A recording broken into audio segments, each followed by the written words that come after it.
name is Justin Beach, and I'm an editor working here at Apple in the immersive media format. So let's see if we get the thing here. There we go. I started working in this format about 3 years ago, and in this intro, I'm going to share a few of the key differences that I've learned coming from the sort of more traditional post-production. Now, an experienced editor is going to find that many of their tools and techniques are still applicable. However, there are a few key areas that are worth a little extra attention to make the best possible experience for our audience. So, the first area, the first pointer that you want to consider is the idea of audience gaze. When we edit immersive video, we need to be aware of where our audience is most likely going to be looking within our full 180-degree frame. This concept of audience gaze is a critical part of creating a smooth and invisible cut, which is something that we all want to do. In this example, we have two shots that we want to cut between.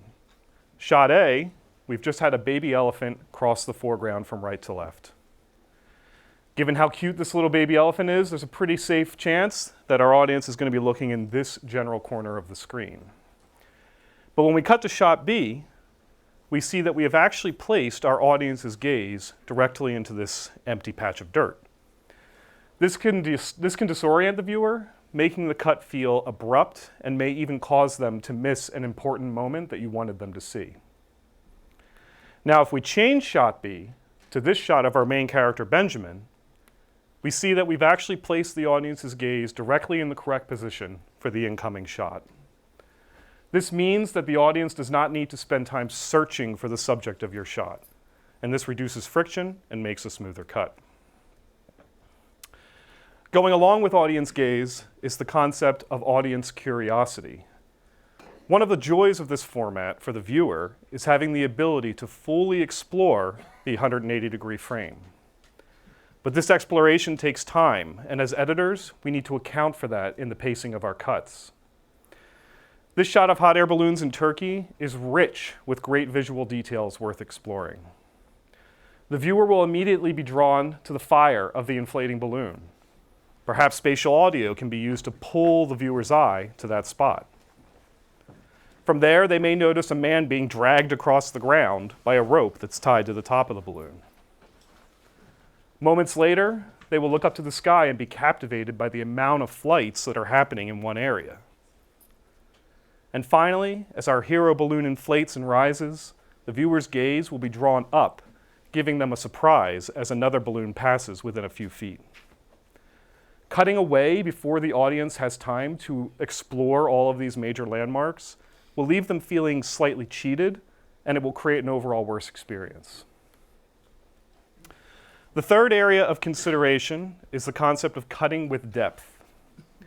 Because we are working with 3D footage, the audience's eyes must physically converge on subjects in our shots, just like they do in real life. Subjects that are far away, like the one in shot A, will cause the audience's eyes to spread apart. Subjects that are close, like the one in shot B, will cause their eyes to move together.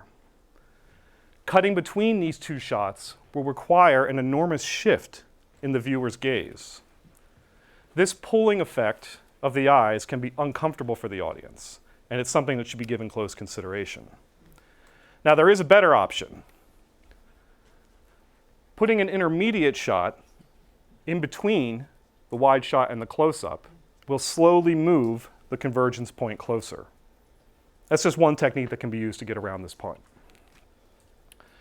And the final area of consideration that I want to share with you is dealing with compounding motion.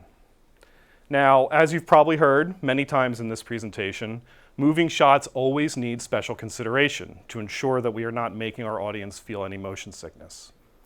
But the effect of multiple moving shots within an edit must also be considered. In this example, we have placed a static shot. It's a very simple example, but we've placed a static shot in between two moving shots. This allows the audience to ground themselves and reset the perceived motion that they may be feeling. If you are editing a piece that has a lot of moving shots, it is worth considering the placement of a few static shots to help reduce this compounding motion comfort. So with that in mind, I'm going to hand it over to Ben and Clara from Main Course Films, who are going to give a more practical demonstration. Thank you.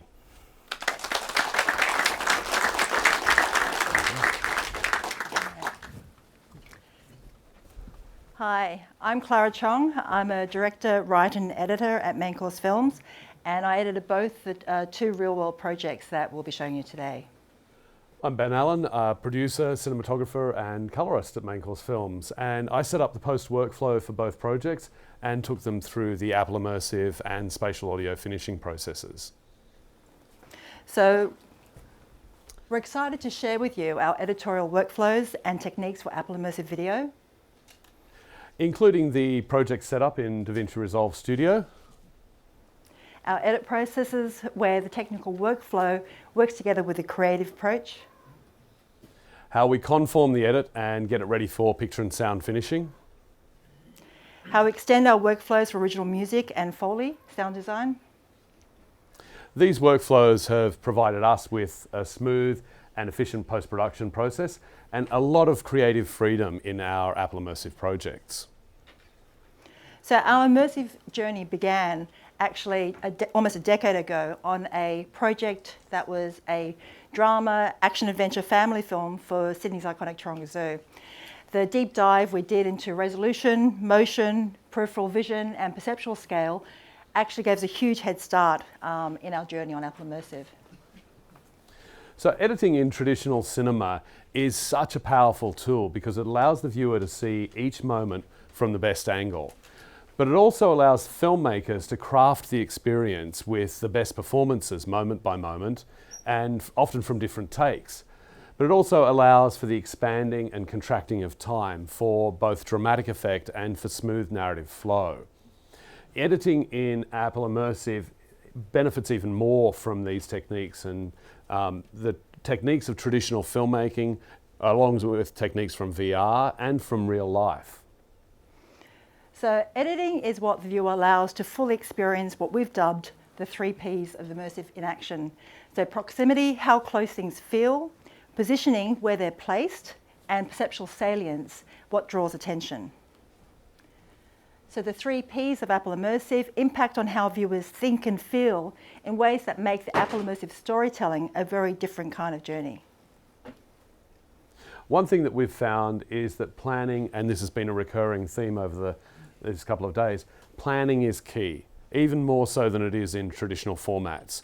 And what we've learned across each of our Apple Immersive projects so far is that proper planning before the shoot is really the first step in maximizing the success of your immersive edit.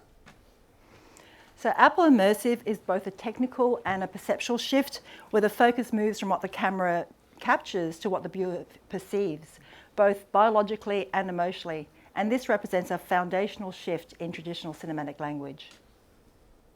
For the edit, this means that Apple Immersive not only builds on the foundations of, say, stereoscopic and large format traditions, with many of the same rules and principles applying, there's also a point where those similarities end and a new creative language begins.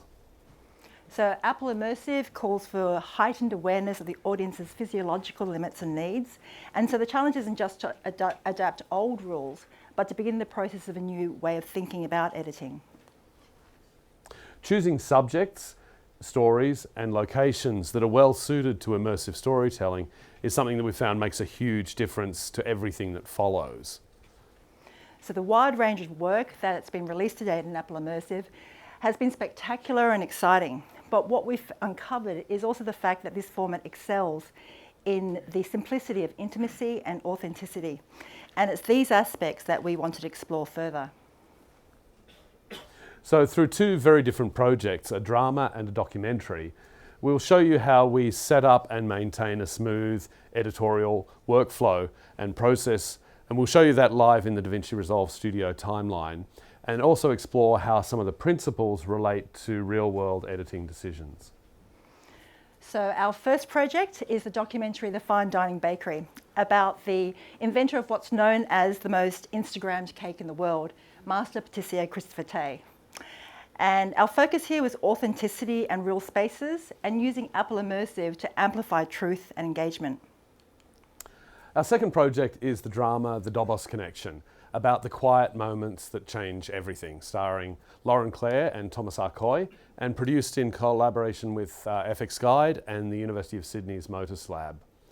Our focus was how the viewer perceives the sense of presence and emotion, and we wanted to plan sequences of shots to create cut points and editorial options so that we could maximize the authenticity of performance and the emotional intimacy through the power of editing.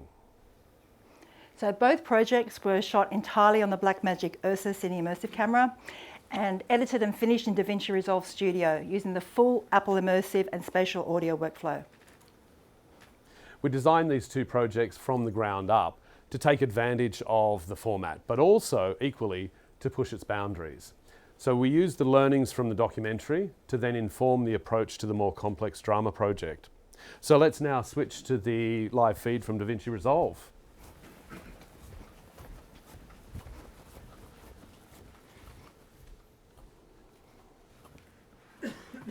Okay, so first we'll look at project setup. So you can see that in the project master settings, once Enable Apple Immersive Workflow has been selected, there are two resolution presets, the full camera resolution and a 50% option.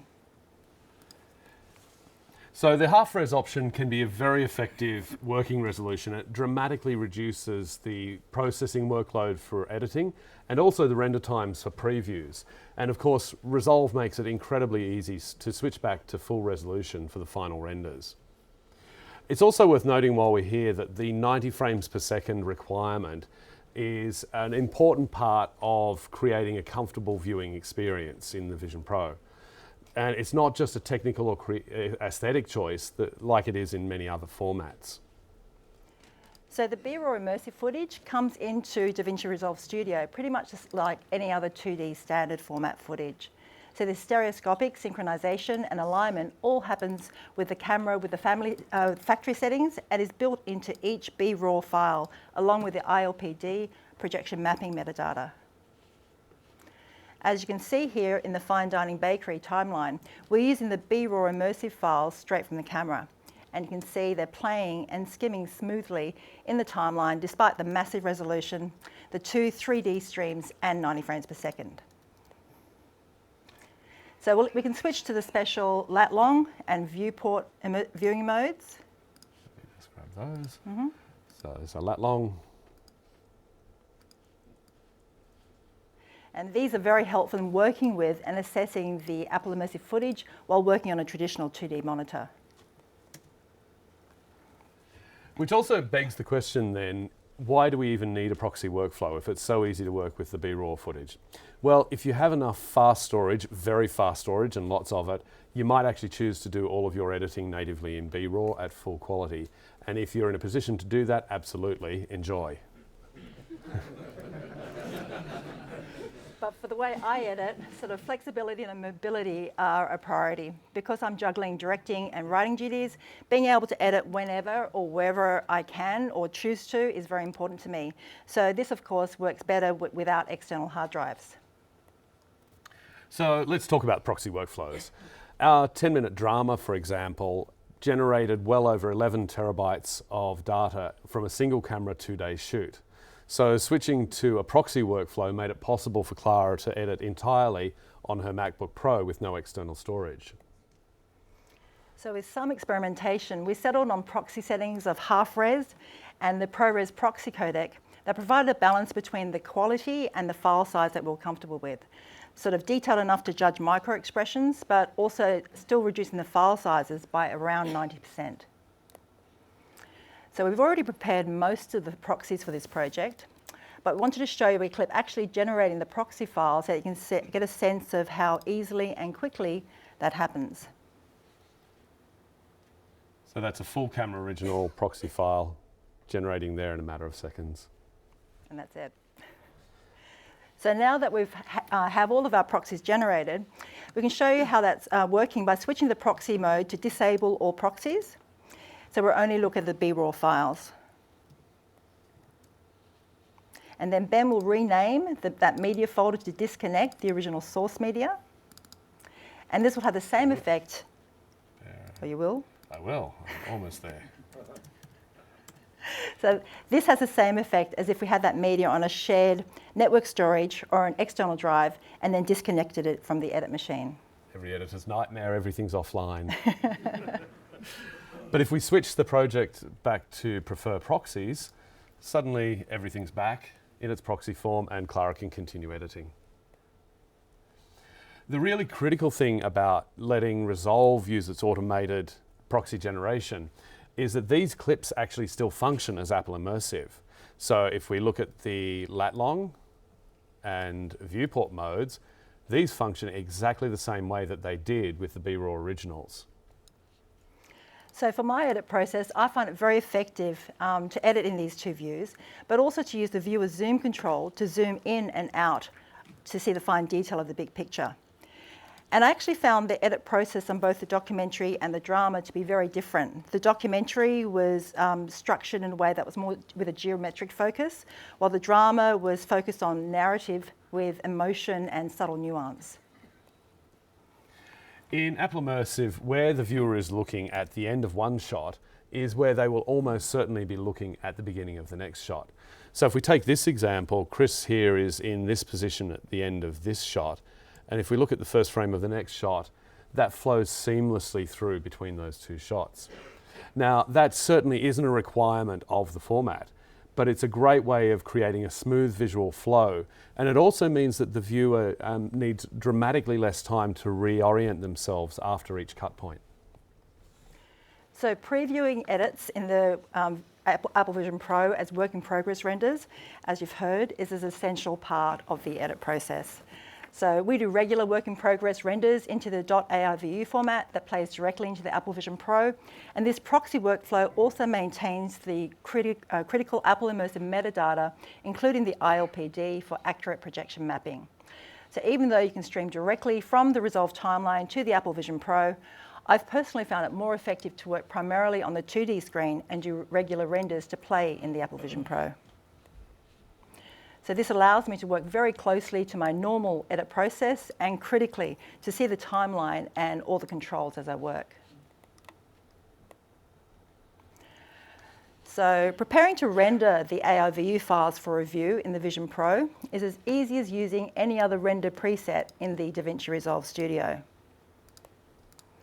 You select the Vision Pro preview preset, and this applies all of the special requirements to create an ARVU package which will play correctly in the Apple Vision Pro. So throughout the editing process, I found these renders invaluable, and as a result, probably did far more of these work in progress renders than I would ordinarily do for a similar project in a traditional format. For example, because of the complexity and precision of the drama project, I ended up rendering over 70 work in progress ARVU files. Which I think is a record for you. It is definitely a record for me. And so because of this, I think it's really important to keep these renders really well organized and named. And we're big fans of incremental version numbers, and you can see that Ben's setting up all the file name with the timeline name, including the version number, by using the percentage timeline tool, and then adding incrementing sub-numbers for each render output from that timeline version. I think one thing that really surprised me about editing for Apple Immersive is that it's a lot harder to make certain judgment calls in the edit because you can become too familiar with a sequence of shots and then not get surprised by the changes in perspective. I think you can't unknow what you know, and you can't undo the effect it has on your instinctive autonomous gaze. And this, for me, was really different from traditional editing. So while you start to gauge what will and won't work in the Apple Vision Pro, it's really helpful to get feedback, actually, not just helpful, essential for me to get feedback from someone who hasn't watched the edit on the 2D screen and therefore doesn't know what perspective is coming next. So for example, we discovered through one of our regular work in progress renders on our documentary, version 3.6 of the Fine Dining Bakery, which we have open here in the timeline, that Clara had cut together a sequence of shots that inadvertently created a strong sense of spatial confusion. This perspective, order, and duration of shots can dramatically alter their effect on the viewer's mental model of the world. So you can see from this example that this sequence of shots would ordinarily play perfectly fine in a normal format and looks totally normal in this two-dimensional screen. But when Ben checked the ARVU file of this version, he was instantly spatially confused by the sequence of shots which broke down his mental model of the space. Now, this happened even though I was familiar with both the footage and the location. And in fact, I was the actual person standing behind the camera for every one of these shots. And yet the sense of spatial confusion that I felt was profound. So when we analysed this effect, what we discovered is the first shot faces one direction, and then the second shot faces almost the opposite direction, and then before the third shot changes back again all the way back. So this became confusing because of the order of shots and the fact that the middle shot, even at 6 seconds long, wasn't on long enough for the viewer to spatially reorient themselves before the perspective changed again. So this need to spatially reorient with each new perspective in an edit before cutting to the next one is what we've discovered is one of the central requirements for editing in Apple Immersive. The bigger the change in perspective, the longer the viewer needs to reorient themselves to the next perspective. And so in this case, I simply swapped the order of shots and deleted the third perspective, and this became a much smoother and continuous viewing experience. So with this change to the edit, there was suddenly no spatial confusion at all. And the sequence became a smooth and seamless experience for the viewer. For us, this really highlights how powerful each editing decision can be in Apple Immersive and how big the differences really are when you really get it right. So now that we've been happy with the edit, Ben can show you how he then conforms this back to the camera originals for finishing. So we'll disable proxies again. Yep. And we get to freak out again. And you can see whether or not the source media is connected, and then Ben will hopefully relink those files. Nail-biting suspense.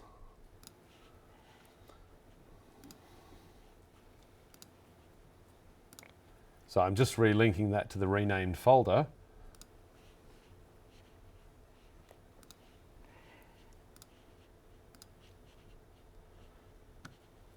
And it's messing with me. Let's try that another way. Relink proxy media. Sorry, relink full quality media. That's my fault.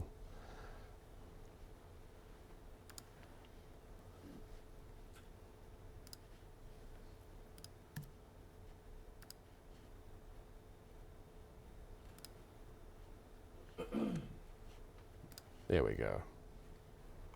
And voila. So this functions in exactly the same way as if you're connecting to a backup drive from the shoot, a working RAID array, or shared network storage at your post facility. So if these files are also available to the finishing system, then they're ready for handover to picture and sound finishing. And if they're not, you may want to do a Resolve Media Manage to create a more portable version of the full quality files. Now, one of the really powerful things about the B-RAW codec is that it's designed specifically to be able to be trimmed without being converted. And so that means that these media managed versions of the footage have exactly the same picture quality and raw flexibility as the camera originals. So the fact that the footage is also being kept in the original B-RAW immersive codec means that all the essential Apple Immersive metadata is also being kept intact for the finishing and mastering process. So these can then be used directly in the color, Fairlight Audio, and Fusion VFX pages.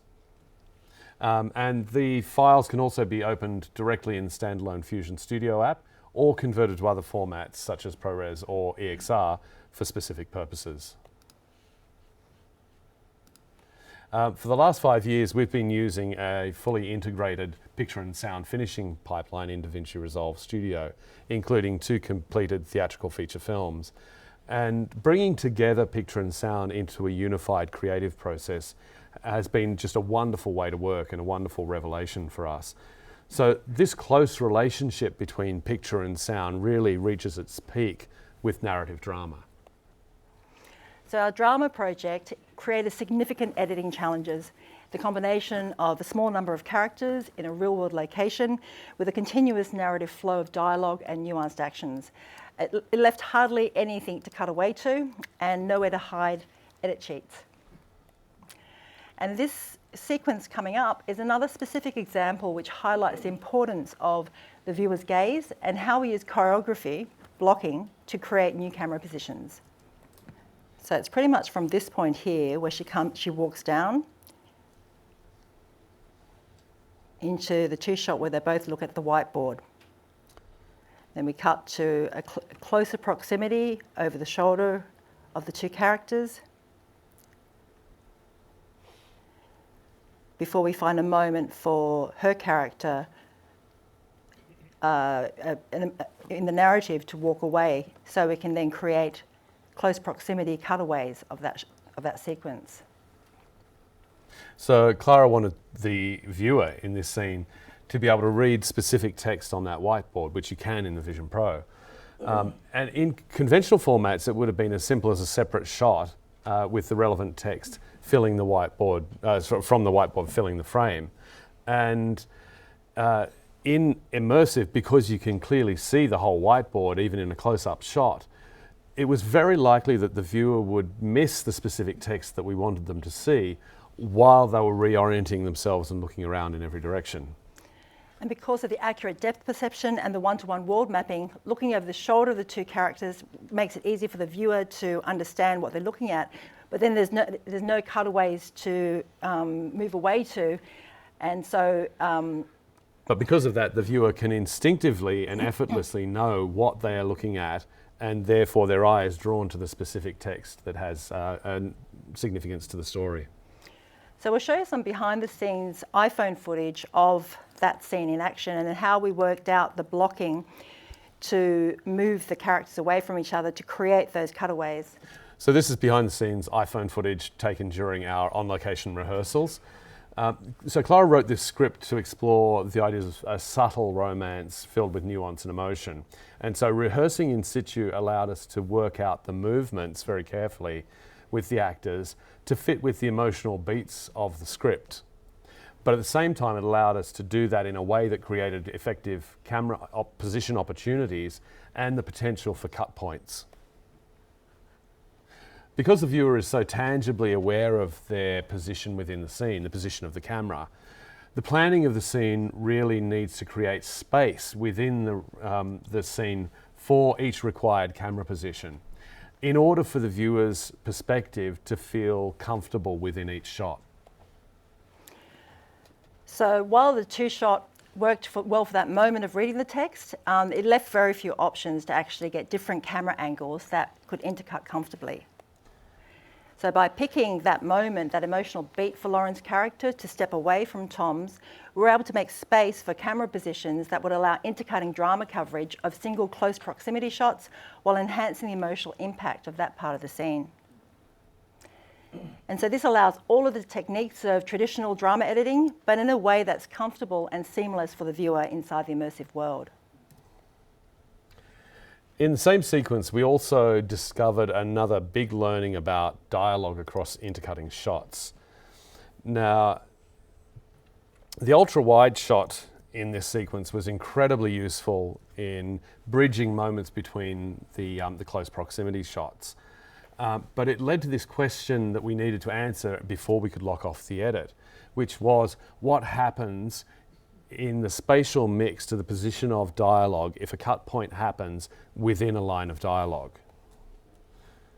So you can see here, if I switch to the Fairlight page and select the correct track, you can see here the green crosshairs, which are the position of the sound of her dialogue track that she'll step into before she has the first line of dialogue. Now, the obvious and logical choice is that in each shot, the voice should come from the position of the character. But what was really strange was when we played this back, it felt wrong. And it was powerfully unsettling watching that in the Vision Pro, even though it wasn't immediately obvious to us what the cause of that was. So for example, when Clara actually previewed this version, she knew that something was wrong, but asked me if I'd used the wrong take of the wide shot in the conform. Another member of our team looked at it and said the wide shot was very jarring at this moment. Maybe it was wrong to cut to the wide shot at that point. So Ben experimented with a version where the voice positioning from the close-up is held in the wide shot. And what we realised was happening was a form of cognitive dissonance where the brain couldn't match the change in position it was hearing in the audio with the image of the character standing still. So like the spatial confusion shots of the fine dining bakery, in this case it was a change of position and then quickly back again that created the dissonance. So by maintaining the dialogue position across the brief wide shot, the dissonance was avoided and the sequence now plays smoothly and comfortably for the viewer. So despite how illogical that seemed, it now becomes a seamless effect for the viewer. Another technique which we discovered the importance of on this project was cutting mid-action. It's a classic technique, but with far more importance in immersive, because it helps the viewer intuitively understand that this is continuous action, which then helps them maintain their mental model of the world. So this next sequence is behind the scenes iPhone footage. And, yep. So this is the scene that we're talking about, and this is actually the most challenging sequence of both projects to shoot and edit. So the simple action of Lauren's character locking herself out of her office and then seeing her security pass through the glass was a lot harder than either of us had anticipated. So in a traditional format, you'd simply, get a clean cutaway close-up of the security pass, and you could see both what her character was looking at and cut around the other action for timing. But in Apple Immersive, these techniques don't apply. So part of the solution was to cut on the action of her picking up the cake to motivate a change in perspective from inside the room to outside the room, where we could see what she was looking at. So to break that down, Clara ended up cutting from this wide shot of inside the room, which doesn't look as dark in the Vision Pro. That's another thing worth noting. To over the shoulder, she stands back up with the cake, bridging that gap with the action, and before cutting back inside to this moment of her seeing her security pass locked inside the room. So cutting mid-action helped the viewer to comfortably and, again, seamlessly understand the continuous flow of the action while still seeing the crucial story elements. So one final consideration for editorial in Apple Immersive is workflow for music and Foley. Almost all other audio software is only compatible with standard frame rates and resolutions, so can't import Apple Immersive at 90 frames. So we originally started with rendering a 2D QuickTime at 90 frames and then bring that into a new 30 frames standard project, maintaining the lens space view for the fine dining bakery. So by the time we got to the DOBOS connection, we realized that we could actually use the lens correction tool in the edit page of Resolve to do a very rough undistort of the picture. And then we could also use Resolve to create two views of the same image, which allow our composer and Foley artists to work with a full image so they could see the whole picture. And when things enter and leave the image was the crucial part of that. But then this zoomed in view on the right that gives you more detail to see critical action, which was also crucial in interpreting what the actors were doing. So we then use Resolve's burn-in to do the source timecode, which is giving us a version of the 90 frames per second timecode relating back to the original timeline. And then the RecTC is giving us the 30 frame conversion of that relates to the composer and the rest of the audio team's audio workstations at 30 frames a second. Okay. So, moving on to yeah, well, so this, we wanted to show you this big on screen. This is our composer, Carlo Giacco, working at his workstation. You can see the two view image there on his screen. That was really effective for him to work with, because it allowed him to work basically as if this was a normal format project, and it just dovetailed into his normal systems. But he had these two views so that he could get the full picture and then the critical detail as well. And because it was able to fit within his existing system, it was a very smooth workflow there. But then because also we had the reference to the 90 frames per second timecode as well, that was able to feed seamlessly back into our Apple Immersive finishing pipeline with the spatial audio. So both of our projects have been invaluable explorations into the new concepts and ideas of editing for Apple Immersive. So they've helped us confirm some theories, but also discover some truths that inform some of the new grammar of this medium, and that could only be learned on real projects. So if we can leave you with a few key thoughts. First of all, B-Raw Immersive in DaVinci Resolve Studio automatically handles most of the challenges, the technical challenges of immersive and stereoscopic. The next point is don't be afraid of proxy workflow. It makes things really easy. Be prepared to do many more work in progress renders than you would normally do. It's so important to then check them in the Vision Pro. So part of the new grammar of editing revolves around the 3 Ps of Apple Immersive in action. The viewer is the camera, and because of that, it's necessary to create space for them within the room and within the scene. And finally, because of this spatial awareness, the viewer needs time to reorient themselves before any change in camera position. So we hope this has given you some food for thought in your own Apple Immersive editing journey. And a little plug, if you found our tips helpful, we're excited to announce we have a book, Cinematic Immersive for Professionals, the creative and technical guide to planning and filming for the Apple Immersive video format. This is going to be available through Apple Books very soon. Thank you, everyone.